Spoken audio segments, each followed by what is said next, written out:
నేటిదిన వాక్య ధ్యానం కొరకు సామ్స్ 27 10th స్టాంజా 27వ కీర్తన 10వ చరణం.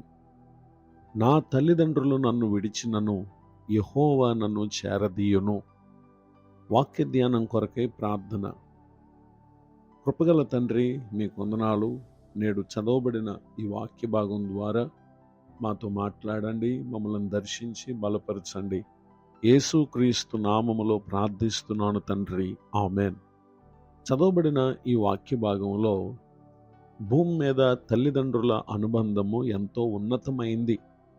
దేవుడు వారికి అనుగ్రహించినటువంటి గర్భఫలమే ఆ తల్లిదండ్రులకు ప్రభు అనుగ్రహించినటువంటి బిడ్డలు. అయితే కన్న తల్లిదండ్రులు భూమి మీద శాశ్వతమైనటువంటి వారు కాదు.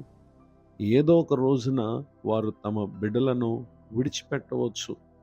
అందుకనే ప్రభు వారు అంటున్నారు, book of Isaiah chapter 49 verse 15, యెషయా గ్రంథం 49వ అధ్యాయం 15వ వచనంలో, స్త్రీ తన గర్భమున పుట్టిన బిడ్డను కరుణింపకుండా తన చంటి పిల్లను మరుచునా వారైనా మరుచుతారు గాని నేను నిన్ను మరువను అని ఇక్కడ ప్రభువారు మాట్లాడుతున్నారు. నిజమే, భూమి మీద మనకున్నటువంటి అనుబంధాలు అవి శాశ్వతమైనవి కావు. అయితే మనల్ని కలుగు చేసినటువంటి దేవునితో మనకున్నటువంటి అనుబంధము అది స్థిరమైంది, శాశ్వతమైంది. కనుకనే ఇక్కడ భక్తుడు అంటున్నారు, ఒకవేళ నా తల్లిదండ్రులు నన్ను విడిచిన యెహోవా నన్ను చేరదీయును. భూమి మీద దేవుడు చేరతీసినటువంటి వ్యక్తులు ఎందరో పరిశుద్ధ గ్రంథంలో మనం చూస్తాం. అలానే ఈ కాలమందు కూడా మనం చూస్తాం. ఒక తల్లి, ఒక తండ్రి, లేక అన్నదమ్ములు, తోడబుట్టిన వారు, ఎవరూ లేని పరిస్థితుల్లో ఉన్నటువంటి వారు సమాజంలో ఎందరో ఉన్నారు. అయితే వారెవ్వరూ కూడా విడిచిపెట్టబడలేదు. దేవుడు వారిని చేరదీయగా ఒక్కొక్కరు ఉన్నతమైనటువంటి స్థానాల్లో ఉన్నటువంటి పరిస్థితులను ఎన్నో మనం చూస్తూ ఉంటాం. పరిశుద్ధ గ్రంథంలో రాయబడినటువంటి ఒక సంఘటనను మనం పరిశీలన చేసినట్లయితే, book of Esther chapter 2 words 17, Esther గ్రంథము 2వ అధ్యాయము 17వ వచనం. స్త్రీలందరికంటే రాజు ఎస్తేరును ప్రేమించెను, కన్యలందరికంటే ఆమె అతని వలన దయా దాక్షిణ్యములను పొందెను. చదవబడినటువంటి ఈ వాక్య భాగంలో అబీహైల్ కుమార్తెను ఇక్కడ మనం చూస్తున్నాము. ఆమె పేరు ఎస్తేర్. తమది కాని దేశములో నివాసం చేస్తున్నటువంటి దినములలో షూషాను కోటలో రాజు తన కొరకు రాణిని ఏర్పరచుమని తన సంస్థానమందు ఉన్నటువంటి యవన కుమార్తెలందరినీ కూడా తన యొద్దకు తీసుకుని రమ్మని కోరినప్పుడు, హేగే అనేటటువంటి అతడు వారందరిని కూడా సిద్ధపరిచి తమ తమ కాలమందు రాజు నొద్దకు తీసుకుని వచ్చినటువంటి ఆ సందర్భంలో ఎందరో తాము రాణులము కావాలి అని ఎన్నెన్నో విధములుగా ప్రయత్నం చేశారు. అయితే తమది కాని దేశంలో ఉన్న ఎస్తేరు మిగిలిన తనతో ఉన్నటువంటి స్త్రీలు కోరిన రీతిగా కోరక, తనకు ఎవరైతే సిద్ధపరచుటకు నియమింపబడ్డారో వారు తెలియపరిచినంత మాత్రమే ఆమె సిద్ధపడుతూ ఉన్నటువంటి ఆమె తన వంతు వచ్చినటువంటి ఆ సందర్భంలో రాజు ఆమె యందు స్త్రీలందరిలో కూడా ఎస్తేరును ప్రేమించినటువంటి విషయాన్ని మనం చూస్తున్నాం. అంతేకాక కన్యలందరికంటే ఆమె అతని వల్ల దయాదాక్షిణ్యములను పొందటం మనం చూస్తున్నాం.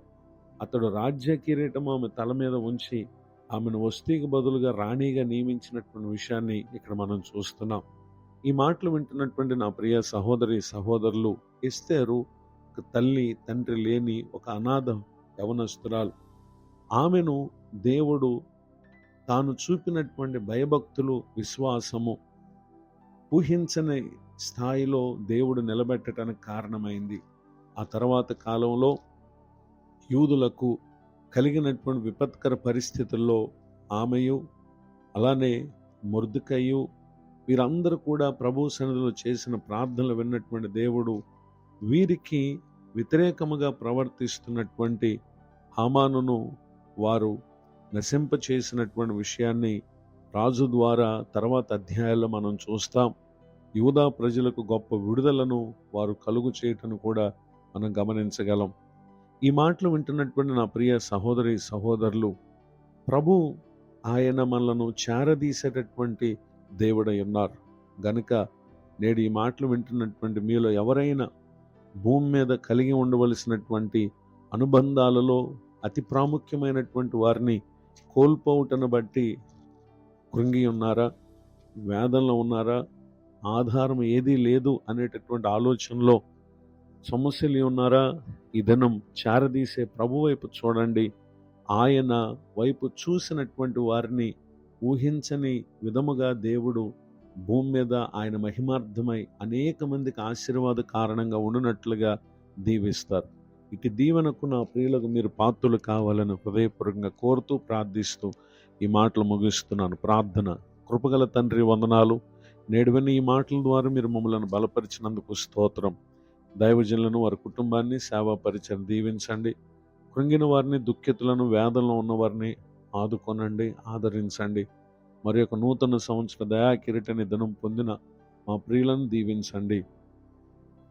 నీవు చారదీయు దేవుడు అయి ఉన్నావు గనుక దేనిని గురించి కృంగిపోక ధైర్యంతో తమ ముందున్న జీవిత దినాల్లో ప్రతి ఒక్కరూ మీ మహిమార్థమే జీవించడానికి సహాయం చేయండి.